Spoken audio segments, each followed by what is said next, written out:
नमस्कार, आप देख रहे हैं लाइव सिटीज और मैं हूं आपके साथ साहब अली। कर्नाटक में फंसे मजदूरों को वहीं रोक दिया गया है। बिल्डरों के साथ सरकार की मीटिंग होती है और उस मीटिंग के बाद ये फैसला लिया जाता है कि जो मजदूर यहां हैं उन्हें नहीं भेजा जाएगा। जो स्पेशल ट्रेन चलाने का रिक्वेस्ट किया गया था उस रिक्वेस्ट को भी कैंसिल करवा दिया गया। पत्र लिख करके ये कह दिया गया कि हमें ज़रूरत नहीं है भेजने की। अब आप सोचिए कि जो वहाँ पर तड़पते हुए मजदूर फंसे हुए थे उनके घर लौटने की, घर वापसी के सारे रास्ते बंद हो गए। और पता है शहनवाज हुसैन क्या कह रहे हैं? बीजेपी के प्रवक्ता हैं, बिहार से जुड़े हुए हैं और उनका एक बयान आया है जो अगर आप सुन लीजिएगा तो आपका भी खून खौल जाएगा और हैरानी होगी। शहनवाज हुसैन कह रहे हैं कि बहुत बढ़िया काम किया है बीएस येदियुरप्पा की सरकार ने कि जो मजदूरों को वहीं रोक लिया। एक तरफ मजदूर मर रहे हैं, रहने के लिए जगह नहीं है, और शहनवाज हुसैन कह रहे हैं कि बहुत बढ़िया काम किया है, बहुत अच्छा फैसला लिया गया है। पहले आप शहनवाज हुसैन का बयान सुन लीजिए और उसके बाद फिर हम आगे इस बारे में बात करेंगे। कि येदियुरप्पा जी की सरकार ने एक बहुत अच्छा निर्णय किया, क्योंकि जो मजदूर हैं, जो लोग रोज काम करते थे और बहुत से प्रवासी मजदूर हैं, उनकी चिंता की है। करीब 1600 करोड़ से ज्यादा का इंतजाम किया है। उनको वहां पर रखने के लिए उनको पैसा भी दिया जाएगा ताकि उनको कोई दिक्कत न हो, और जब ये लॉकडाउन खुले तो वहां की इंडस्ट्री ठीक से चल सके, इसका भी ध्यान रखा है। एक आदर्श काम किया है, इसके लिए येदियुरप्पा सरकार को बधाई देते हैं। जिस तरह से उन्होंने मजदूरों की चिंता की है, ऐसे भी कर्नाटक और कई अन्य राज्यों में हम लोगों ने इस बात की व्यवस्था की है कि कोई भी व्यक्ति भूखा न रहे, लेकिन कर्नाटक सरकार का यह निर्णय बहुत अच्छा है।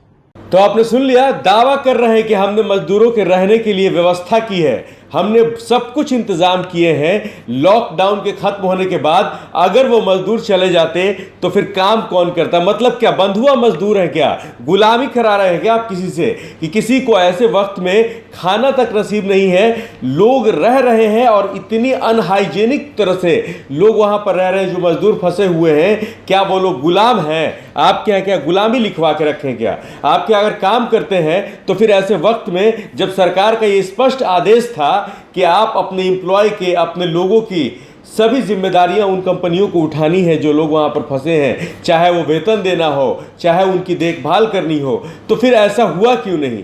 मजदूर मर रहे हैं। भाई साहब, ये बहुत बड़ा कीर्तिमान ही है कि कोई केरल से बिहार के लिए पैदल आने की सोच ले, कर्नाटक से लोग साइकिल से पैदल बिहार आने की सोच ले। अगर आम दिनों में ऐसा होता तो कोई रिकॉर्ड बन गया होता, लेकिन अभी है तो कोई नहीं, सब चलता है। लेकिन ऐसे हालात में भी अगर जब स्पेशल ट्रेनें चलाए जाने की बात सामने आई तो कर्नाटक सरकार पहले तो ये रिक्वेस्ट भेजती है कि हमें ट्रेन चाहिए, हमारे यहाँ जो प्रवासी, जो माइग्रेंट फंसे हैं, जो मजदूर फंसे हैं, उनको भेजना है। उसके बाद बिल्डरों के साथ बैठक होती है और बैठक होने के बाद अचानक से ये फैसला होता है और रिक्वेस्ट वापस ले ली जाती है। एक खत भेजा जाता है कि हमें अब ट्रेनों की ज़रूरत नहीं है। और बताइए कि जो मजदूर वहाँ पर फंसे हैं, जो ये सोच रहे थे, जो इस आस में थे कि वो घर लौट जाएंगे, उनके माथे की जो शिकन की लकीरें हैं वो कितनी ज़्यादा और ज़्यादा सिकुड़ गई होंगी सोच करके कि अब तो वो घर भी नहीं जा सकते।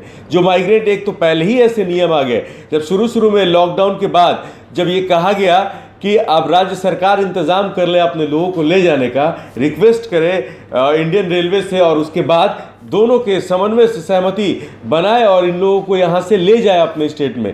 आस जगी थी, उम्मीद पैदा हुई थी सभी के दिलों में। मजदूर सोचे कि अब इतने दिन से फंसे हैं, घर परिवार से दूर हैं, तो अब घर जाने को मिल जाएगा। लेकिन उसके बाद गृह मंत्रालय की तरफ से एक नया आदेश आ जाता है जिसमें यह कहा जाता है कि हम तो सिर्फ फंसे हुओं की बात कर रहे थे।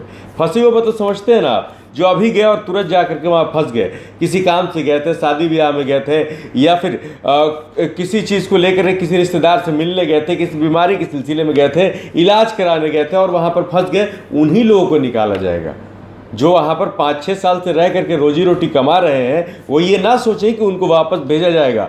ये क्या कम था कि कर्नाटक सरकार से जो स्पेशल ट्रेनें चलने वाली थी कर्नाटक से बिहार के लिए, उसको भी रिक्वेस्ट दे करके बंद करा दिया गया। और बिल्डर्स, क्या मतलब कि बिल्डर्स तो अपने घरों में सेफ हैं, वो सुरक्षित हैं, लेकिन अगर आप सोशल मीडिया पर देखिएगा जिस तरह से मजदूरों की जो दर्द की बाढ़ आ रही है वो आप बर्दाश्त नहीं कर पाएंगे। सोशल मीडिया पर मजदूर लगातार ये चीख कर चिल्ला कर कहते हैं रहने के लिए जगह नहीं है भाई साहब, कोई खाना नहीं देता है, पीने के लिए पानी नहीं मिलता है, घर जाने को मजबूर हैं लेकिन जा नहीं सकते हैं। मजदूर मजबूर हो गया है लेकिन किसी से कुछ कह नहीं सकता है। सरकार को भी दोष नहीं दे सकता है और ना ही अपने हालात को दोष दे सकता है, क्योंकि अब तो वो फंसे के फंसे रह गए हैं। शहनवाज हुसैन का ये बयान एक बार आप फिर से सुनिए, आपको फिर से समझ में आएगा कि कितनी बड़ी बात कह दी उन्होंने। कि येदियुरप्पा जी की सरकार ने एक बहुत अच्छा निर्णय किया, क्योंकि जो मजदूर हैं, जो लोग रोज काम करते थे और बहुत से प्रवासी मजदूर हैं, उनकी चिंता की है। करीब 1600 करोड़ से ज्यादा का इंतजाम किया है। उनको वहां पर रखने के लिए उनको पैसा भी दिया जाएगा ताकि उनको कोई दिक्कत न हो, और जब ये लॉकडाउन खुले तो वहां की इंडस्ट्री ठीक से चल सके, इसका भी ध्यान रखा है। एक आदर्श काम किया है, इसके लिए येदियुरप्पा सरकार को बधाई देते हैं। जिस तरह से उन्होंने मजदूरों की चिंता की है, ऐसे भी कर्नाटक और कई अन्य राज्यों में हम लोगों ने इस बात की व्यवस्था की है कि कोई भी व्यक्ति भूखा न रहे, लेकिन कर्नाटक सरकार का यह निर्णय बहुत अच्छा है। तो आपने सुन लिया ना शहनवाज हुसैन क्या कह रहे हैं। शहनवाज हुसैन के एग्जैक्ट वर्ड टू वर्ड अगर हम बताएं तो उनका यही कहना है कि येदियुरप्पा सरकार ने बहुत बढ़िया कदम उठाया है। चाहे कोई मजदूर मर जाए, लेकिन येदियुरप्पा सरकार ने बहुत बढ़िया कदम उठाया है। जिम्मेदारी लेंगे क्या कि इस दौरान जो मजदूर वहां पर फंसे हैं वो मजदूर सब सुरक्षित रहेंगे, सब ठीक रहेंगे। रहने के लिए घर नहीं है, जिस घर में रहते हैं उसमें पानी लगा हुआ है, चूल्हा कई दिनों से बुझा हुआ है, राशन नहीं पहुंचाया जा रहा है, लोग परेशान हैं। इक्का दुक्का सरकारी आंकड़ा अगर सामने आता है किसी की मदद करने की तो वो अलग सी बात है, लेकिन जो बहुतायत में मजदूर फंसे हैं, अब देखिए ऐसे हालात में कोई झूठ तो बोलेगा नहीं। मजदूरों के बात अगर हम कर ले, जो प्रवासी बिहारी वहाँ पर फंसे हैं, उत्तर प्रदेश के लोग फंसे हैं, पूर्वांचल के लोग फंसे हैं, वो सभी मजदूर तबके के हैं, वहाँ पर जा कर के रोज़मर्रा के लिए रोजी रोटी कमाते थे। लेकिन अब जब इतनी बड़ी वैश्विक महामारी से पूरा विश्व जूझ रहा है, भारत जूझ रहा है, बिहार जूझ रहा है, कर्नाटक जूझ रहा है। एक तो डर कोरोना का, लेकिन सबसे बड़ा डर कि कोरोना तो बाद में मारेगा, पहले भूख से मर जाएंगे।